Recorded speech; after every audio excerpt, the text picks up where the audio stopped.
Good morning, Radhe Radhe. આજ તો આપણે પરેડનો દિવસ છે, તો આપણે પીયુબેન, નીતુબેન, પીશુબેન અને હું ચારે બેસી ગયા નાસ્તાની વાટે. સવારના પોરમાં કાઠિયાવાડી નાસ્તો, દહીં, તીખારી, ભાખરી અને મસ્ત કેસર કેરી. ભાઈ કેસર કેરી ખાઈને આપણે આવી દુકાને. તો આ છે આપણા પરેડની બજાર.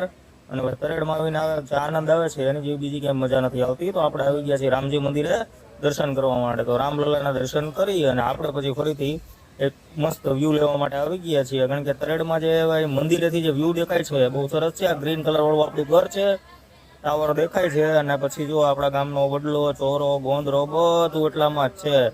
અને પછી આ છે રામજી મંદિરેથી નીકળી અને નિત્યાબેન ને પીયુબેન ને સફાઈ માટે લાવ્યો છું. મંદિરની સફાઈ કરી રહ્યા છે અને વિહાનભાઈ ટાયર લઈને ધબધબાટી બોલાવે છે. પછી પીયુબેન ને નિત્યાબેન બેસી ગયા. બબલુના જે પડીકા હતા અમારે 94ના મીટિંગ હતી એટલે બધાને દેવા માટે બધું પતાવીને બપોરે જમવા બેસી ગયા. તો ગુંદાનું ઓતાણું કેરી અને ખાય અને આપણે આવી ગયા બાળકોને મહુવા લઈ જવા માટે. મહુવા પાણીપુરી ખવડાવી અને પછી આવી ગયા તરે